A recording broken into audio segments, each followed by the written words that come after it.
Hello friends, welcome to super series classes. आज के इस वीडियो में दोस्तों मैं आपके लिए लेकर आई हूँ यूपी ट्रिपल एससी पेट के लिए इंडियन ज्योग्राफी का मॉक टेस्ट, जो कि आपकी आने वाली यूपी ट्रिपल एससी पेट की परीक्षा के लिए काफ़ी महत्वपूर्ण है। तो इस वीडियो में लास्ट तक बने रहिएगा। सभी प्रश्न आपके एग्जाम पॉइंट ऑफ व्यू से लिए गए हैं, जो कि मोस्ट इंपॉर्टेंट और सिलेक्टेड हैं। शुरू करेंगे दोस्तों। पहला प्रश्न देखेंगे हम लोग दोस्तों। पहला प्रश्न है आपकी स्क्रीन पर। किस राज्य के सबसे बड़े और सबसे छोटे दिन की अवधि में सबसे कम अंतर होता है? काफी महत्वपूर्ण प्रश्न है दोस्तों। कौन सा ऐसा राज्य है जिसमें सबसे बड़े और सबसे छोटे दिन की अवधि में जो अंतर होता है ये सबसे कम होता है? केरल, पंजाब, हरियाणा या फिर असम? सही उत्तर दोस्तों इसका हो जाएगा केरल। ये आंसर आपका यहाँ पर राइट हो जाएगा। अगले प्रश्न की ओर बढ़ेंगे दोस्तों। अगला प्रश्न है, भारत का सबसे छोटा क्षेत्रफल की दृष्टि से केंद्र शासित प्रदेश कौन सा है? पुडुचेरी, लक्षद्वीप, दमन और दीव या फिर अंडमान और निकोबार? तो दोस्तों यहाँ पर केंद्र शासित प्रदेश की बात हो रही है। क्षेत्रफल की दृष्टि से सबसे छोटा केंद्र शासित प्रदेश कौन सा है? ये है दोस्तों लक्षद्वीप। लक्षद्वीप की बात करें तो दोस्तों ये आपका 32.6 वर्ग किलोमीटर का है, और यहाँ की जनसंख्या की बात करें तो यहाँ की जनसंख्या लगभग 65,000 के करीब है। तो क्षेत्रफल की दृष्टि से दोस्तों ये सबसे छोटा केंद्र शासित प्रदेश है। बी आंसर आपका यहाँ पर राइट होगा। अगला प्रश्न देखेंगे दोस्तों। अगला प्रश्न है, क्षेत्रफल की दृष्टि से निम्नलिखित राज्यों में से सबसे बड़ा राज्य कौन सा है? तो दोस्तों सबसे बड़े राज्य की बात हो रही है। केरल, पंजाब, हरियाणा या फिर राजस्थान? सही उत्तर की बात करें तो दोस्तों क्षेत्रफल की दृष्टि से जो सबसे बड़ा राज्य है वो आपका राजस्थान है। डी आंसर आपका यहाँ पर राइट हो जाएगा। अगर प्रश्न में आपसे पूछता है कि क्षेत्रफल की दृष्टि से सबसे छोटा राज्य कौन सा है, तो दोस्तों वो आपका गोवा है। अगले प्रश्न की ओर पढ़ेंगे दोस्तों। अगला प्रश्न है हमारा, भारत का देशांतरीय विस्तार है। भारत के देशांतरीय विस्तार की बात करें तो दोस्तों ये आपका 30 डिग्री के लगभग है। ये आंसर आपका यहाँ पर बिल्कुल राइट हो जाएगा। अगला प्रश्न देखिए दोस्तों। अगला प्रश्न है, केंद्र शासित प्रदेश दिल्ली का क्षेत्रफल कितना है? मोस्ट इंपॉर्टेंट प्रश्न है दोस्तों। अगर बात करें जो केंद्र शासित प्रदेश दिल्ली है, इसके क्षेत्रफल की 2400 वर्ग किलोमीटर, 1600 वर्ग किलोमीटर, 1500 वर्ग किलोमीटर या फिर 2700 वर्ग किलोमीटर? राइट आंसर की बात करें तो दोस्तों दिल्ली का जो क्षेत्रफल है ये आपका 1500 वर्ग किलोमीटर के लगभग है। सी आंसर आपका यहाँ पर राइट हो जाएगा।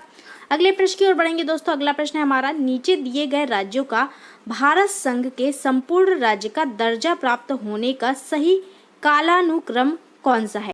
तो दोस्तों अगर बात करें इन राज्यों के संपूर्ण राज्य का दर्जा प्राप्त होने के सही क्रम की, तो दोस्तों सबसे पहले संपूर्ण राज्य का दर्जा प्राप्त हुआ नागालैंड को 1963 में, उसके बाद हरियाणा को प्राप्त हुआ 1966 में, उसके बाद सिक्किम को 1975 में और उसके बाद अरुणाचल प्रदेश को 1987 में। तो दोस्तों सही उत्तर बी के साथ चला जाएगा, नागालैंड, हरियाणा, सिक्किम और अरुणाचल प्रदेश। बी आंसर आपका यहाँ पर राइट हो जाएगा।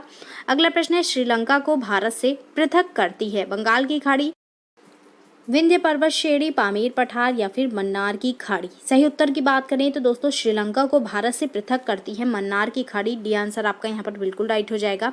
नेक्स्ट देखेंगे दोस्तों। अगला प्रश्न है हमारा, डूरंड लाइन निम्नलिखित दो देशों के बीच की सीमा रेखा है। काफी महत्वपूर्ण प्रश्न है दोस्तों। अगर बात करें डूरंड लाइन की, तो दोस्तों ये सीमा रेखा है पाकिस्तान और अफगानिस्तान के बीच की। बी आंसर आपका यहाँ पर राइट हो जाएगा। अगले प्रश्न की ओर बढ़ेंगे दोस्तों। अगला प्रश्न है हमारा, भारत की प्रादेशिक जल सीमा समुद्र तट से कितने समुद्री मील की दूरी तक है? मोस्ट इंपॉर्टेंट प्रश्न है दोस्तों। अगर बात करें भारत की प्रादेशिक जल सीमा समुद्र तट से कितने समुद्री मील की दूरी तक है, तो दोस्तों ये 24 मील की दूरी तक है। बी आंसर आपका यहाँ पर राइट हो जाएगा। अगला प्रश्न हम लोग देखेंगे। अगला प्रश्न है, निम्नलिखित में से कौन सा नगर कर्क रेखा के निकटतम दूरी पर अवस्थित है? अगर बात करें दोस्तों कर्क रेखा से निकटतम दूरी पर इनमें से कौन सा नगर है? अगरतला, गांधीनगर, जबलपुर या फिर उज्जैन? तो दोस्तों ये आपका त्रिपुरा की राजधानी अगरतला है। ये आंसर आपका यहाँ पर राइट हो जाएगा।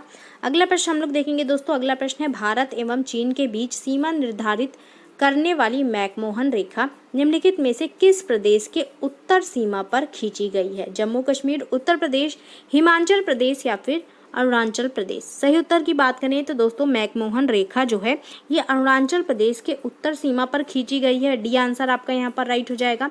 अगले प्रश्न की ओर बढ़ेंगे दोस्तों। अगला प्रश्न है हमारा, जम्मू कश्मीर राज्य का वह हिस्सा जिस पर चीन का अधिकार है क्या कहलाता है? काफी महत्वपूर्ण प्रश्न है दोस्तों। कई बार एग्जाम में ये प्रश्न पूछा जा चुका है। अगर बात करें जम्मू कश्मीर के कौन से हिस्से पर चीन का अधिकार है, तो दोस्तों वो आपका अक्साई चीन है। डी आंसर आपका यहाँ पर राइट हो जाएगा। अगले प्रश्न की ओर बढ़ेंगे दोस्तों। अगला प्रश्न है इंडियन स्टैंडर्ड टाइम और ग्रीनविच मीन टाइम में कितना अंतर है। ये प्रश्न दोस्तों मोस्ट इंपॉर्टेंट है। ये अंतर है दोस्तों 5 घंटे 30 मिनट का। सी आंसर आपका यहाँ पर बिल्कुल राइट हो जाएगा। अगले प्रश्न की ओर बढ़ेंगे हम लोग। अगला प्रश्न है हमारा, भारत में इंदिरा पॉइंट स्थित है कश्मीर में, कन्याकुमारी में, लक्षद्वीप में या फिर निकोबार द्वीप समूह में। इंदिरा पॉइंट की बात करें तो दोस्तों ये भारत का सबसे दक्षिणतम बिंदु है और ये आपका निकोबार द्वीप समूह में स्थित है। डी आंसर आपका यहाँ पर राइट हो जाएगा। अगले प्रश्न की ओर बढ़ते हैं दोस्तों। अगला प्रश्न है हमारा, मैकमोहन रेखा किन किन देशों के बीच है। मोस्ट इंपॉर्टेंट दोस्तों, मैकमोहन रेखा की बात करें तो ये आपका भारत और चीन के बीच खींची गई रेखा है। ए आंसर आपका यहाँ पर राइट हो जाएगा।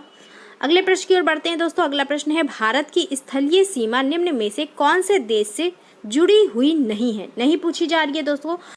अगर बात करें दोस्तों भारत की स्थलीय सीमा कितने देशों के साथ जुड़ी हुई है, तो दोस्तों ये कुल 7 देशों के साथ जुड़ी हुई है। अफगानिस्तान, पाकिस्तान, चीन, भूटान, नेपाल, म्यांमार और बांग्लादेश। तो दोस्तों यहाँ पर जो सही उत्तर है ये मालदीव हो जाएगा। मालदीव के साथ भारत की स्थलीय सीमा नहीं लगती है। डी आंसर आपका यहाँ पर राइट हो जाएगा। अगला प्रश्न देखेंगे दोस्तों। अगला प्रश्न है, भारत की स्थलीय सीमा कितने देशों से होकर गुजरती है। तो दोस्तों अभी मैंने बताया भारत की जो स्थलीय सीमा है ये कुल 7 देशों से होकर गुजरती है। ए आंसर आपका यहाँ पर राइट हो जाएगा। अगला प्रश्न देखिए, कौन सी अक्षांश रेखा भारत के मध्य से होकर गुजरती है। मोस्ट इंपॉर्टेंट दोस्तों, भारत के मध्य यानी बीचों बीच से होकर कौन सी अक्षांश रेखा गुजरती है। विषुवत रेखा, आर्कटिक रेखा, कर्क रेखा या फिर मकर रेखा। सही उत्तर हो जाएगा दोस्तों कर्क रेखा जो है ये भारत के बीचों बीच से होकर गुजरती है। सी आंसर आपका यहाँ पर राइट हो जाएगा। नेक्स्ट देखिए दोस्तों, निम्नलिखित में से कौन सा शहर दिल्ली के सबसे समीप के देशांतर पर स्थित है। दिल्ली के सबसे समीप के देशांतर की बात हो रही है दोस्तों। इस पर कौन सा शहर इनमें से स्थित है। बेंगलुरु, हैदराबाद, नागपुर या फिर पुणे। सही उत्तर हो जाएगा दोस्तों बेंगलुरु है। ये आंसर आपका यहाँ पर राइट हो जाएगा। नेक्स्ट देखिए दोस्तों, अगला प्रश्न है, सिक्किम से गुजरने वाला अक्षांश निम्नलिखित में से किससे होकर गुजरता है। राजस्थान से, पंजाब से, हिमाचल प्रदेश से या फिर जम्मू कश्मीर से। तो दोस्तों आपको बता दें सिक्किम से होकर 27 डिग्री अक्षांश गुजरता है जो कि सिक्किम के गंगटोक से गुजरता है और राजस्थान के अलवर से होकर गुजरता है। तो सही आंसर आपका राजस्थान चला जाएगा। राजस्थान से होकर दोस्तों ये गुजरता है। ये आंसर आपका यहाँ पर राइट हो जाएगा। अगले प्रश्न की ओर बढ़ेंगे दोस्तों। सियाचिन है। सियाचिन क्या है दोस्तों। भारत और म्यांमार के बीच का सीमांत क्षेत्र, भारत और पाकिस्तान के बीच का हिमनद सीमांत क्षेत्र, भारत और पाकिस्तान के बीच का रेगिस्तान सीमांत क्षेत्र या फिर भारत और अफगानिस्तान के बीच का सीमांत क्षेत्र। सही उत्तर हो जाएगा दोस्तों सियाचिन भारत और पाकिस्तान के बीच का हिमनद सीमांत क्षेत्र है। बी आंसर आपका यहाँ पर राइट हो जाएगा। नेक्स्ट देखिए दोस्तों, अगला प्रश्न है हमारा, लक्षद्वीप समूह स्थित है अरब सागर में, खंबात की खाड़ी में, मन्नार की खाड़ी में या फिर बंगाल की खाड़ी में। लक्षद्वीप समूह की बात करें तो दोस्तों ये आपका अरब सागर में स्थित है। ये आंसर आपका यहाँ पर बिल्कुल राइट हो जाएगा। अगले प्रश्न की ओर बढ़ेंगे दोस्तों। अगला प्रश्न है हमारा, भारत का सुदूर पश्चिम का बिंदु कौन सा है। सुदूर पश्चिम के बिंदु की बात हो रही है दोस्तों। भारत का सुदूर पश्चिम का बिंदु है 68 डिग्री 60 पूर्व गुजरात में। सी आंसर आपका यहाँ पर राइट हो जाएगा। अगले प्रश्न की ओर बढ़ेंगे दोस्तों। भारत का सुदूरस्थ दक्षिणी बिंदु यानी कि साउथर्न मोस्ट पॉइंट कौन सा है। कन्याकुमारी पर है, रामेश्वरम पर है, इंदिरा पॉइंट पर है या फिर पॉइंट कालीमेर पर है। सही उत्तर की बात करें तो दोस्तों सही उत्तर सी के साथ चला जाएगा। भारत का सुदूरस्थ दक्षिणी बिंदु जो है वो आपका इंदिरा पॉइंट है। सी आंसर राइट हो जाएगा। अगला प्रश्न देखिए दोस्तों, भारत का सुदूर उत्तरी बिंदु इंदिरा कॉल कहाँ स्थित है। तो दोस्तों भारत का सुदूर उत्तरी बिंदु की बात करें तो ये आपका इंदिरा कॉल है। अगर बात करें ये कहाँ पर स्थित है तो दोस्तों आपको बता दें ये आपका लद्दाख में स्थित है। बी आंसर आपका यहाँ पर राइट हो जाएगा। नेक्स्ट देखेंगे अगला प्रश्न है हमारा, भारत का अपने पड़ोसी देशों के मध्य अंतर्राष्ट्रीय सीमा के विस्तार का आरोही क्रम है।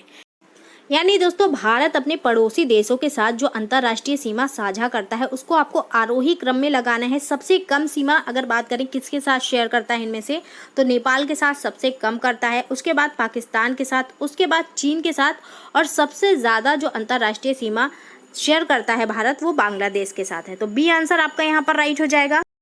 नेपाल, पाकिस्तान, चीन और बांग्लादेश ये दोस्तों सही आरोही क्रम होगा। अगले प्रश्न की ओर बढ़ेंगे, भारत में कितने राज्यों या फिर संघ राज्य क्षेत्रों की 2 से अधिक अंतर्राष्ट्रीय सीमाएं हैं। मोस्ट इंपॉर्टेंट प्रश्न है दोस्तों, भारत में कितने ऐसे राज्य हैं या फिर संघ शासित राज्य हैं जिनकी 2 से अधिक अंतर्राष्ट्रीय सीमाएं हैं। 1, 2, 3 या फिर 4।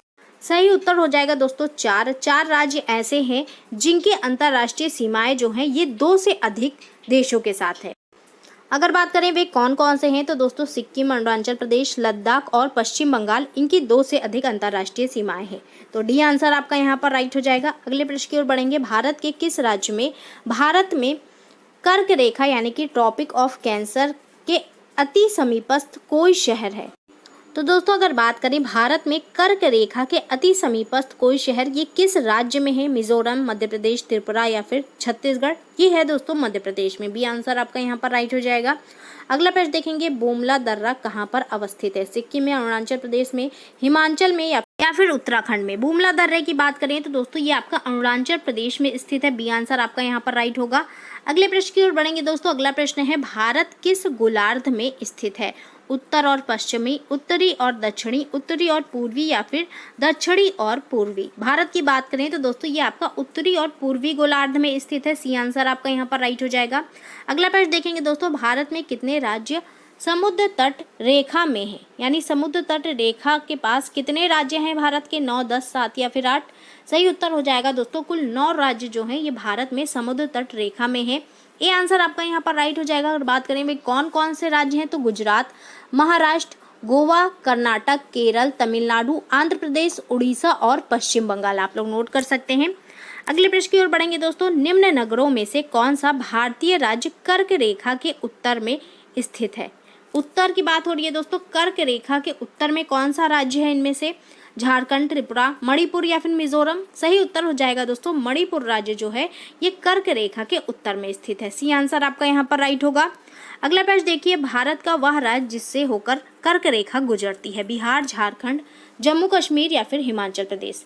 कर्क रेखा की बात करें तो दोस्तों ये कुल 8 राज्यों से होकर गुजरती है। अगर बात करें वे कौन कौन से राज्य हैं तो गुजरात, मध्य प्रदेश, छत्तीसगढ़, झारखंड, पश्चिम बंगाल, त्रिपुरा और मिजोरम। और ये अगर बात करें इनमें से किस राज्य से होकर गुजरती है तो झारखंड से होकर गुजरती है। बी आंसर आपका यहाँ पर राइट हो जाएगा।